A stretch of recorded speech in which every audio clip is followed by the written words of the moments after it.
Hello and welcome guys! Boruto Chapter 57 Full Review. Etong Chapter 57 nga guys ay hindi ma-action na chapter. Purong information nga lang yung makukuha natin dito. At sana nga ay panoorin nyo pa rin yung video ito dahil maraming information dito about sa kapangyarihan ni Ada, ang bago nilang Class S na sexy na maganda pa na kalaban. Wow! Isa sa gusto ko sa chapter na ito guys ay ang Hokage Summit. Malalaman natin dito kung ano yung magiging desisyon nila about sa kay Boruto, ang vessel ni Momoshiki. So first, kung bago ka pa lang sa ating channel ay smash mo na yung subscribe button para always ka updated sa mga bago nating release na videos. And intro muna tayo mga boy.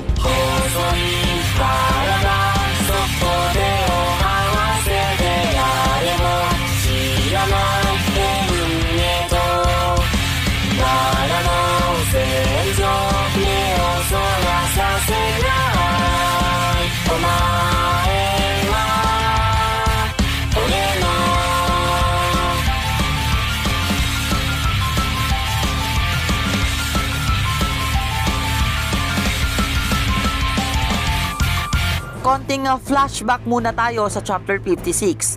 Sa last chapter nga ay pinakita sa atin ni Kishimoto ang kapangyarihan nitong si Code na somewhat same nga dito kay Shinichi Izumi ng Parasite. Well anyway, sa chapter 56 nga din, nalaman natin na mas malakas nga etong si Code kumpara kay Jigen. Kaso nga lang nilagyan siya ni Amado ng limiter. At sa last chapter nga din, ni-reveal sa atin si Ada, ang bagong kalaban naman nila sa mga susunod na chapters. So move na tayo sa chapter 57. Ang title nga ng chapter 57 ay Ada. So dito nga guys sa cover page, makikita natin ang napaka-wow legs na si Ada. Wow! FBI, open up! Kalma lang kayo guys. So anyway, dito nga sa chapter 57 ay makikita natin na bubuksan na ni Bug at Code si Ada sa capsule na kinalalagyan nito. Sasabihin pa nga sana ni Bug yung alam niya about sa abilidad netong si Ada. Kaso nga lang biglang kinalmot ni Shinichi ni Code yung capsule na kinalalagyan ni Ada. Dito nga makikita natin sa panel na ito ang napaka-hot na intro netong si Ada. Wow. Guys, maganda din yung concept netong Kara Inner. Kasi nga meron silang maganda at mga sexy pa na member tapos malaki pa yung Odama Rasengan nila.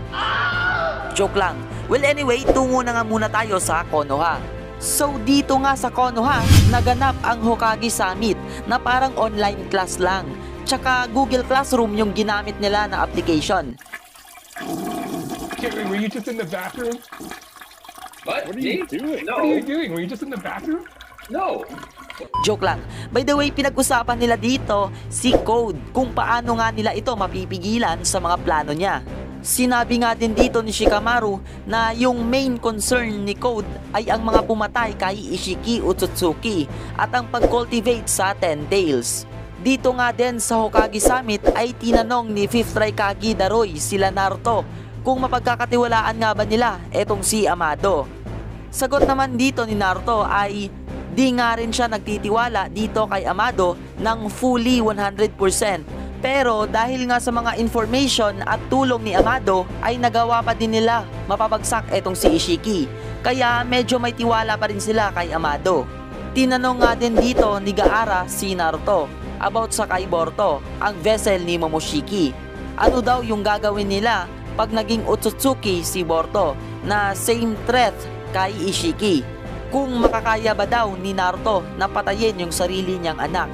Sinabi naman dito ni Naruto na parang may pagkalungkot na kung yan nga daw yung kailangan gawin ay gagawin niya bilang isang Hokage. Pero dugtong niya, parang di siya naniniwala na mag-iiba yung buong pagkatao netong si Boruto. Dito nga ay sumagot si Amado na alam niya yung nararamdaman ni Naruto dahil siya nga din daw ay nawalan ng anak na babae. Dito nga ay binigyan ni Amado si Naruto ng medicine drug na nagpapahina sa Byakugan. Sinabi nga dito ni Amado na isa ito sa plano niya para itumba si Jigen dahil alam niya na yung key features netong Otsutsuki ay yung Byakugan na taglay nila. Kaya kung papahinain nga daw yung Byakugan ay maaaring bumagal o mahinto ng temporary yung pagiging Otsutsuki ni Boruto. Nagulat nga dito si Naruto sa sinabi niya. Pero maaari nga lang daw ikamatay ni Boruto ang proseso nito. Dagdag pa ni Amado. Sinabi nga din ni Amado na siguraduhin din ni Naruto na hindi ito maiinom ni Hinata at Himawari. Kasi guys, maaaring mamatay si Hinata at Himawari kasi nga alam naman natin na meron silang Byakugan. So back na tayo dito sa kanila Ada at Code. Eto na nga yung full body ng sexy na si Ada. At naka high heels pa nga siya guys. Nagpakilala nga dito si Code at parang inisnaban nga lang siya ni Ada. Sa next panel nga ay inatake ni Code si Ada. Parang ang sinubukan nga lang ni Code yung kakayanan netong si Ada.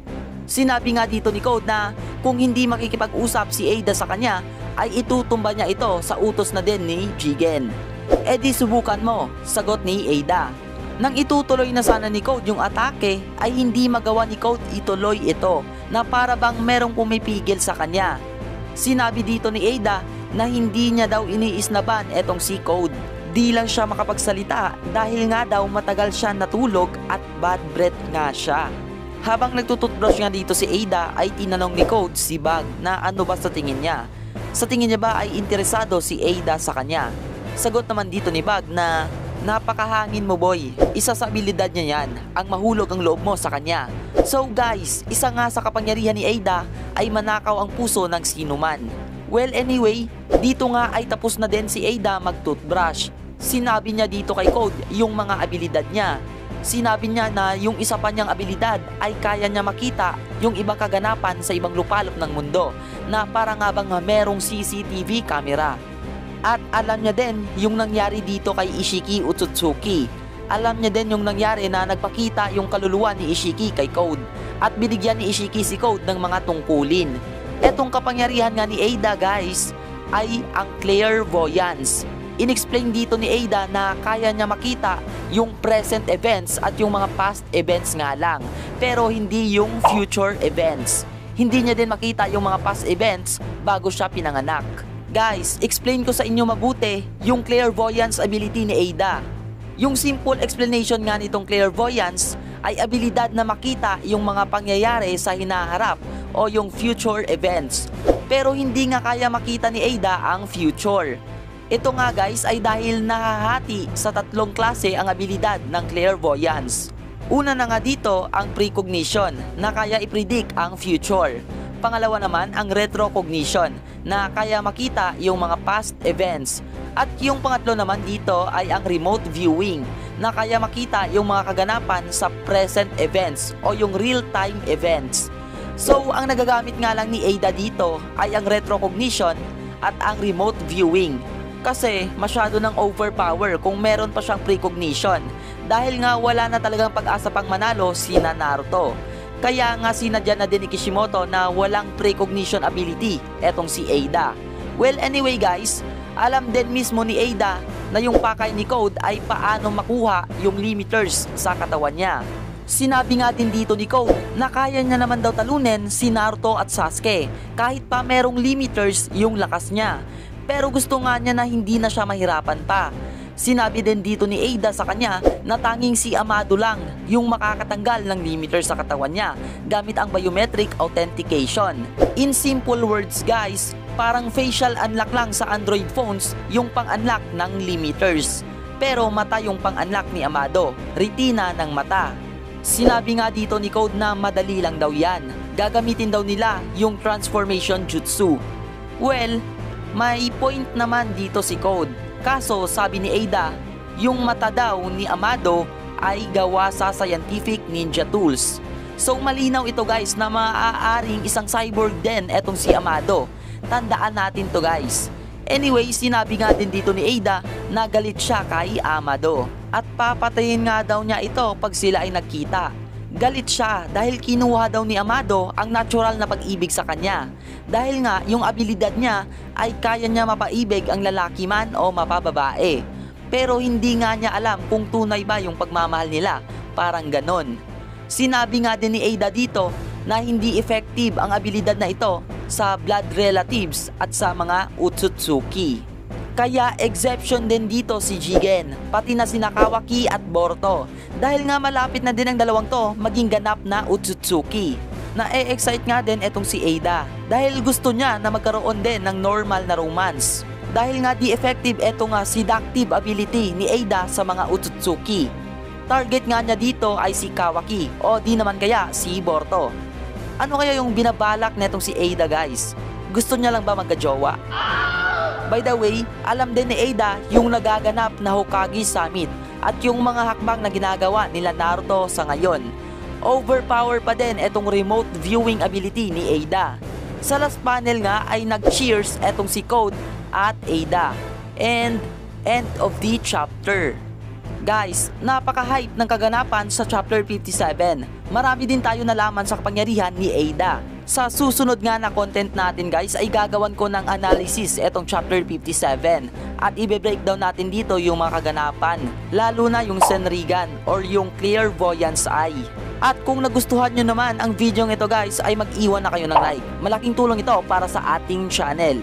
At mag-subscribe na din kayo para lagi kayong updated sa mga bago nating release na videos. And bago nga natin tapusin ang video ito guys ay shoutout muna natin na sila Dark SFX, Killua Sniper, CJ Rapirap, RJ Maravillo, John Wise Linuya, John Play, Cyrus Andal, Rob Calio, Matthew P. Arandilla, Crystal Carriedo, Kian Matthew Sulaiman, Prince Mayor, RJ Nino Maravillo, Renstel Kay Ragudo, Bentot, Kambe Daisuke, John Milmilarias, Prince Cedric Whitey, Gian Balignasay, Kim Ivan Viana, Reynan Azania, Prince Injector, Gerald, Duay, Snakey BG, and Koy Koy Santos.